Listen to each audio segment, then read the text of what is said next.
Gabriel Cluzet est avec nous. Cher Gabriel, bonjour. Vous étiez pour l'interdiction des réseaux sociaux pour les moins de 15 ans? Je vous répondrai par un proverbe: l'enfer est pavé de bonnes intentions. Voilà. Donc de fait, c'est un danger, les réseaux sociaux, pour les adolescents, mais je crains que le remède, déjà, il pourrait y avoir d'autres remèdes. Je vais vous en proposer un simple que moi j'applique chez moi, c'est qu'il n'y a pas de smartphone avant le lycée. Voilà, donc pas de smartphone, pas de réseaux sociaux. Et par ailleurs, je crains que l'objectif soit un peu plus lointain, on peut le craindre en tout cas, que le seul pourtour des adolescents. Voilà, disons que chacun devra donner son avis. Dans cette émission, mais c'est un sujet qui peut être un sujet considéré comme un sujet niche, mais c'est intéressant de voir à quel point on contrôle aujourd'hui la parole publique, et notamment la parole numérique. Et je suis attentif à ce qui a pu se passer ces dernières heures sur les réseaux sociaux, et les nombreux lanceurs d'alerte, ceux qui proposent une parole alternative sur les réseaux sociaux en disant « mais attendez, vous vous rendez pas compte de ce qui est en train de se passer ?» C'est pas les mineurs de moins de 15 ans qui sont aujourd'hui ciblés. Si tout le monde doit décliner son identité, qui va contrôler la banque de données?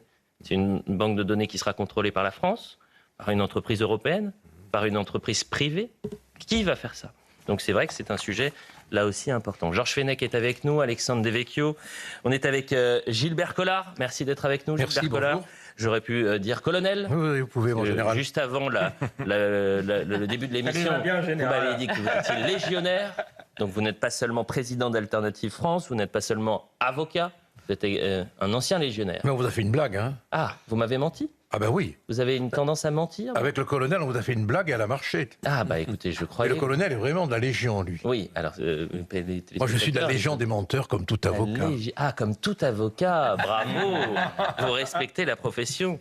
William Molinier est avec nous. Vous êtes journaliste au service police-justice d'Europe 1. Merci d'être avec nous, William Molinier. Vous êtes également spécialiste des questions sur le narcotrafic.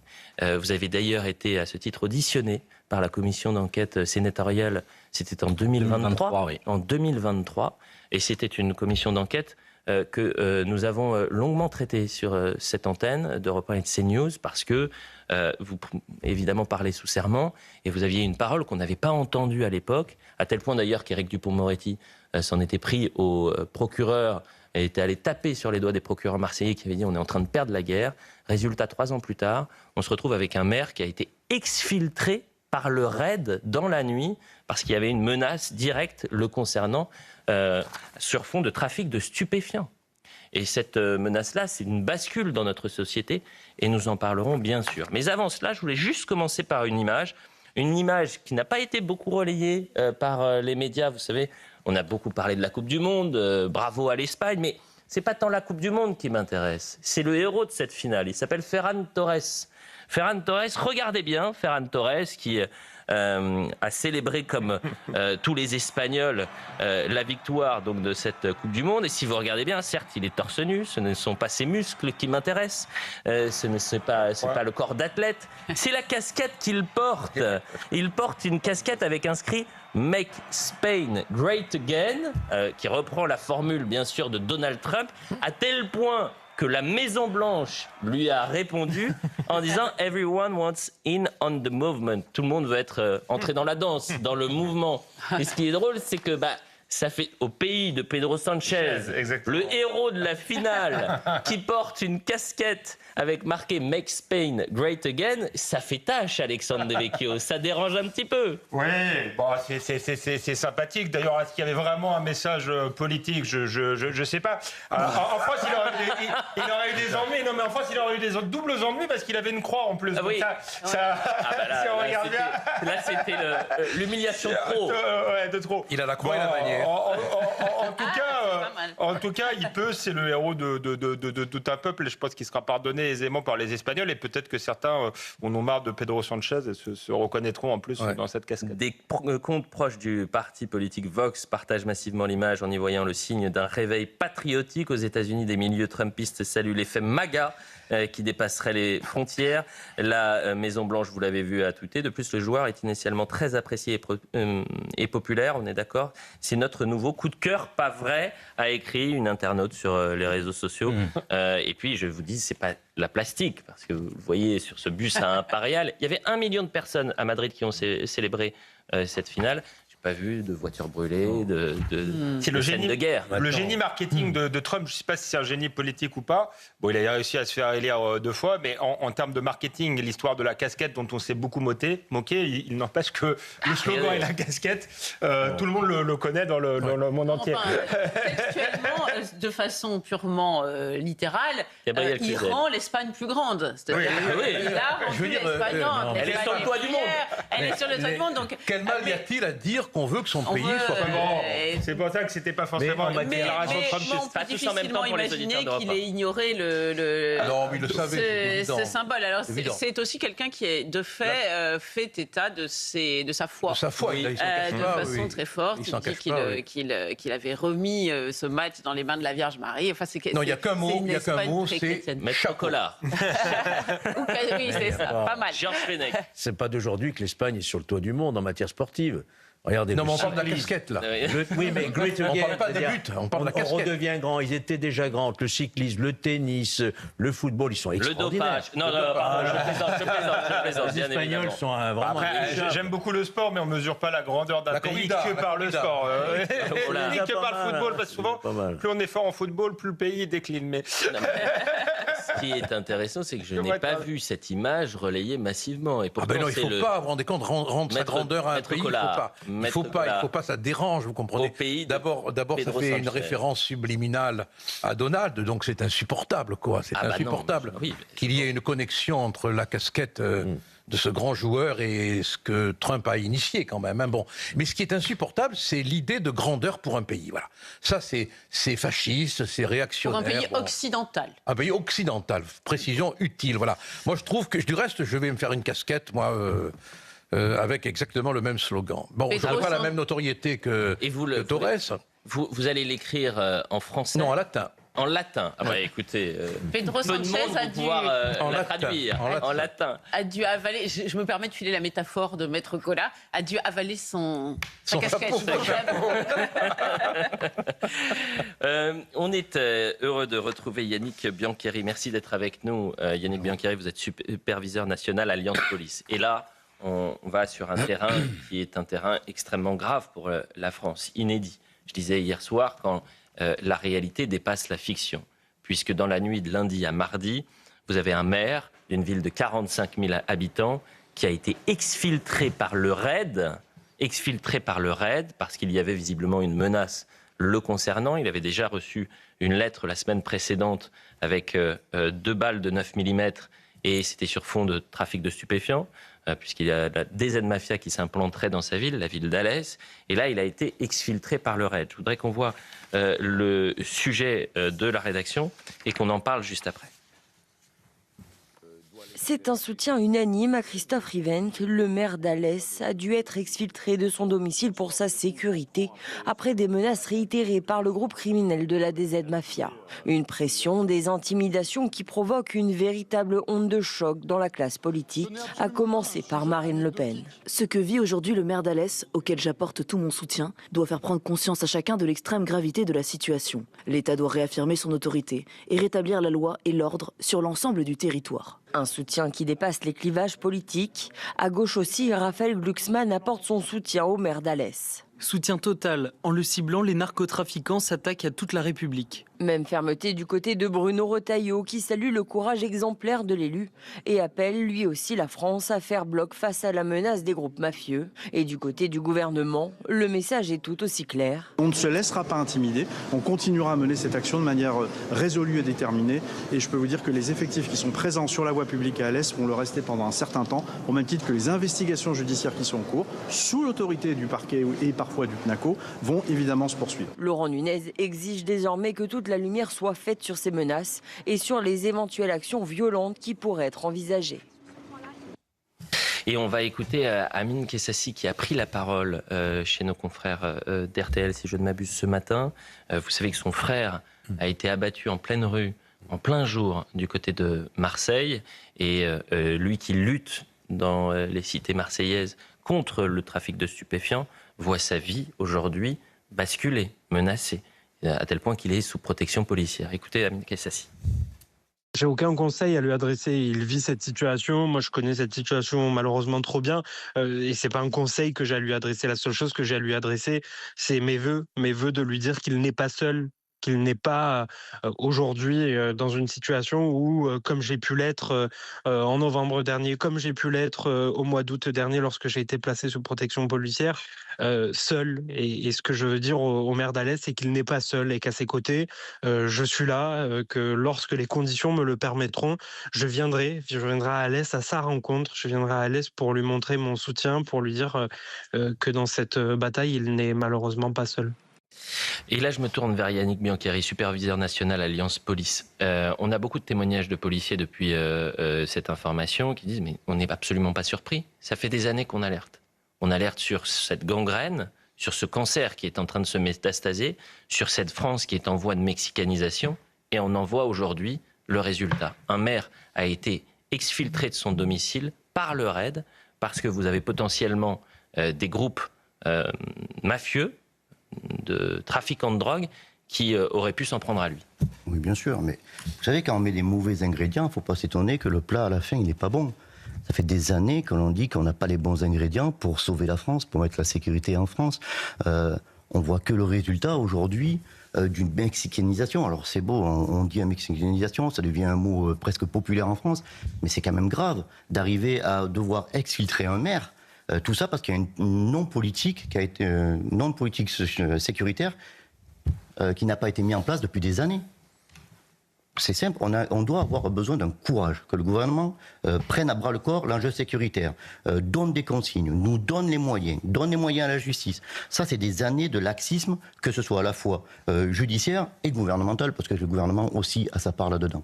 Donc, du moment qu'on ne met pas les bons ingrédients, voilà le résultat que l'on a. On est obligé d'exfiltrer un maire. À quand un élu va se retrouver enlevé, à quand un élu va se retrouver exécuté. On a parlé du frère de Kessassi, donc il a été exécuté en pleine rue. C'était pas un élu, mais c'est pour mettre une forme de pression envers ceux qui luttent contre le narcotrafic.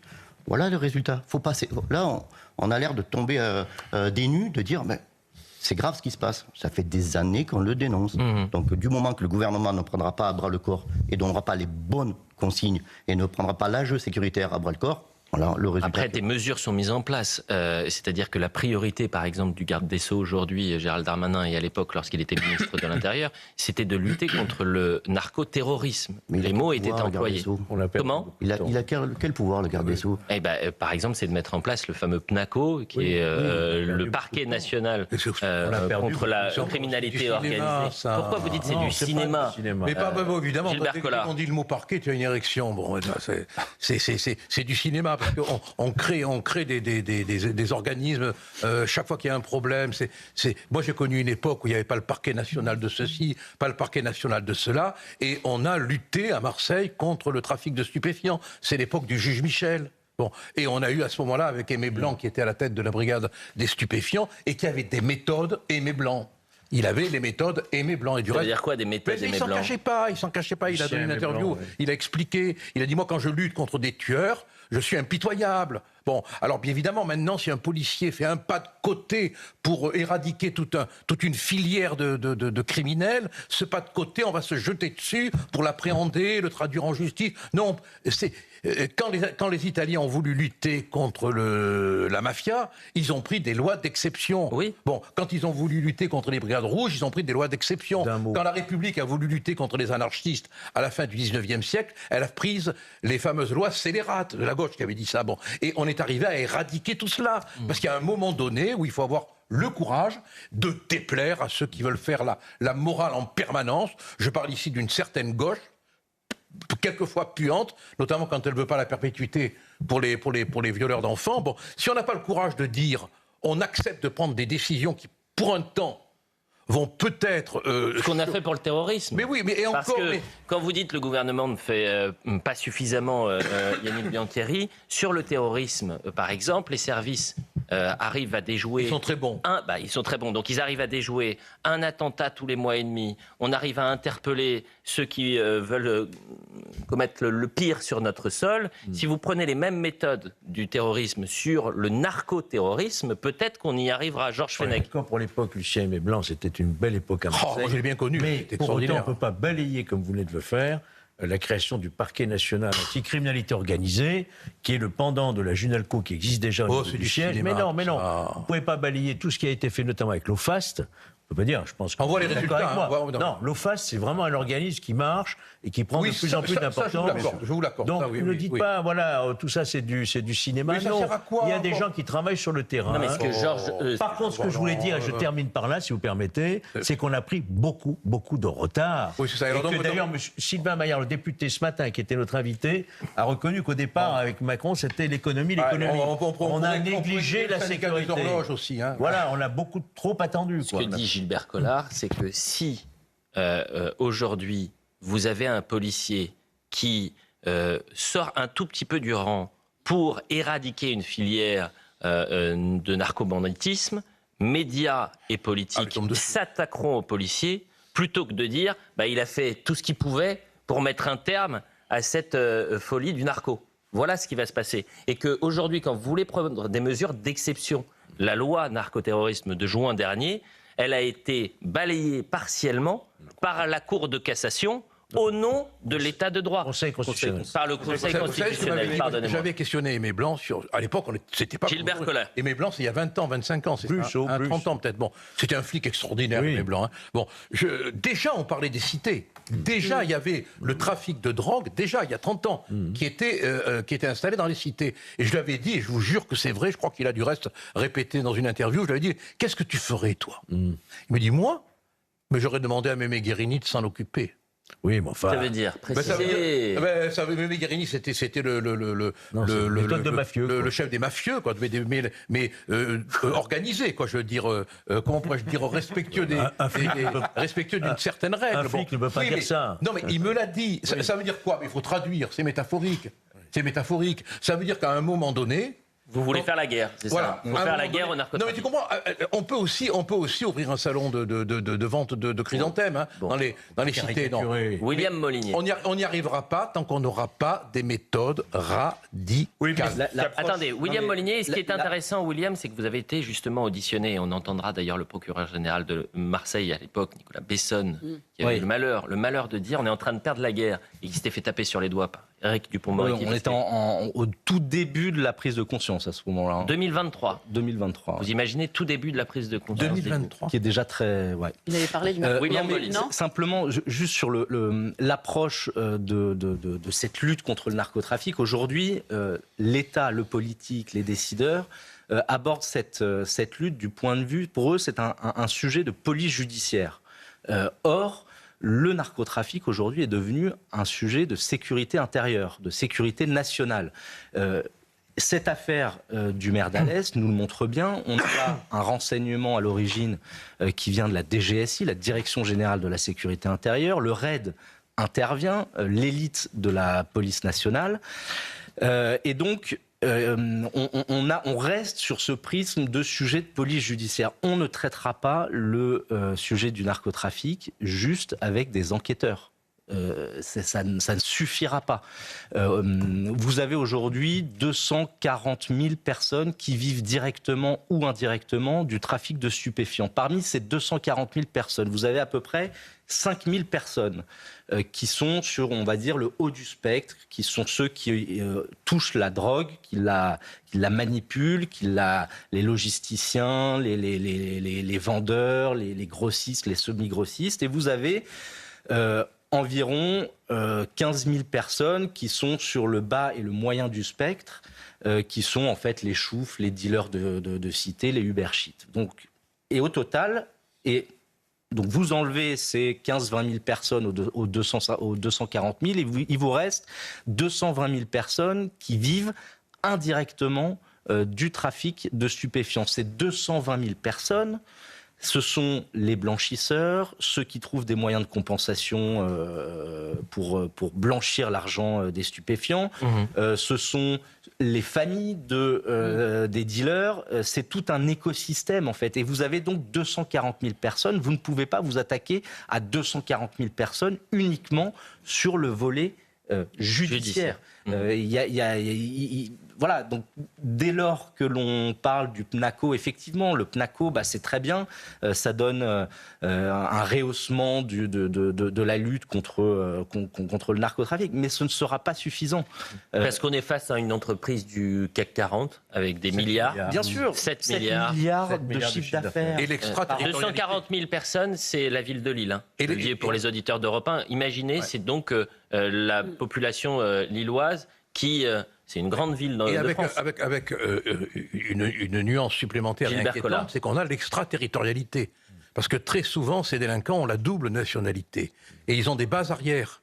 Et c'est ça qui facilite énormément le trafic. Et qui rend la tâche des policiers très difficile. Parce qu'il faut 4 heures pour quitter la France. Et partir. Et on sait très bien que les ramifications financières, elles vont vers ce qu'on appelle l'étranger. Des aides, ça veut dire quoi ? Pardon ? Des aides. Georges Fenech. Oui, on le sait, voilà. Ça veut dire Algérie. Algérie, voilà. Oui. Et les dirigeants des aides mafias sont en Algérie. Voilà. Donc il y a la question des frontières également. Surtout la coopération qui est très mauvaise entre la France et l'Algérie. Je vous propose... Bien sûr. Yannick Biancheri. Ce qu'il faut, c'est... On sait faire, nous, les policiers. On sait faire les enquêtes. On sait faire remettre l'ordre dans certains quartiers. Encore, il faut avoir les bonnes consignes. Il faut encore protéger ces policiers et ces enquêteurs. Parce que c'est bien beau, mais on ne va pas le faire tout seul. Et on ne va pas le faire au risque, à nos dépens. On peut tenir des quartiers. Parce que là, en fait, on a laissé faire dans certains quartiers ce qui se passe. Une fois qu'ils ont pris tout le quartier, qu'ils ont pris tous les lieux de vente, ils veulent s'accroître. C'est normal, c'est une entreprise. Donc on voit même les villages maintenant qui sont gangrénés par les stupes. Même les petits villages sont gangrénés par les stupes. Parce qu'on a laissé faire. Mes collègues, on sait, moi je viens de Grenoble, j'ai passé 20 ans à Grenoble. On avait un quartier Mistral, on a toujours un quartier Mistral, je vous rassure, il n'est pas parti.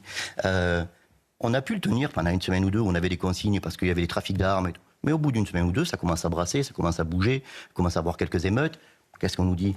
Enlevez-vous, il faut acheter la paix sociale, enlevez-vous des quartiers, on va rétablir l'ordre, voilà, on ne veut pas déranger.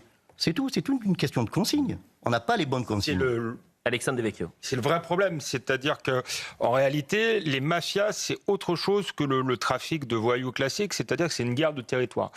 Quand on interroge Roberto Saviano, il le dit, il conquiert des territoires, même sur le plan économique, il donne des cadeaux aux enfants, ils mettent des toboggans, des trampolines l'été, on l'a vu. Donc il y a une occupation réelle du territoire, il faut récupérer le territoire et effectivement, quand on interroge les policiers, ils disent en un mois, c'est fait. En réalité, les opérations main propre, au lieu de durer une semaine ou un jour, elles devraient durer un mois. Le problème, c'est que quand il y a une économie parallèle et que des gens en vivent, il y a des conséquences qui sont collatérales. Il y a la peur des émeutes. Et moi, je crois que on a d'abord voulu acheter la paix sociale et aujourd'hui on est rattrapé par un monstre effectivement qu'on a créé et on n'est pas sûr de vouloir affronter les conséquences de la politique qui devrait être menée, c'est-à-dire qu'il va y avoir des morts. Il faut dire la réalité. Il y en a déjà des morts. Il y en a déjà. Mais de manière beaucoup plus spectaculaire pendant un. Mais ce qui est terrible, c'est que les morts qu'il y a, c'est soit entre les groupes mafieux, mais c'est aussi des personnes qui n'ont absolument rien fait, des innocents, parfois des enfants, des balles qui perdues. C'est au Madmingue, à Nîmes, bien sûr, c'est le Madmingue, mais c'était à Nîmes. Moi, je pense à cette jeune fille du côté de Marseille, une étudiante qui était chez elle en train de travailler, qui avait à peine 20 ans, qui a pris une balle perdue. Donc la guerre, on y est. Alors la question, mais la guerre, non, mais c'est la guerre entre les trafiquants. Nous c'est la guerre entre les trafiquants. La guerre entre les trafiquants. Pour constater qu'il y a une guerre, mais en réalité, elle n'est pas reconnue. C'est la trouille de fait de voir s'enflammer sans doute certains quartiers, mais c'est aussi idéologique parce que tout ce que vous avez évoqué, les familles, par exemple, qui vivent indirectement, écoutez, pour virer une famille de dealers d'un logement social, allez-y. allez-y. Les mineurs, etc. Enfin, il y a tout un tas de sujets que l'on refuse d'aborder. C'est un sujet existentiel pour la France, donc nous allons en parler en longueur dans cette émission. On fait une courte pause sur CNews et sur Europe 1. On revient dans un instant. J'ai bon nombre de réactions à vous faire écouter, et notamment les premiers mots de Sébastien Lecornu, qui dit par exemple que la France n'est pas un narco-État, parce que ça n'est pas un pays producteur. Est-ce qu'il dit vrai? On demandera à William Molinier dans quelques instants.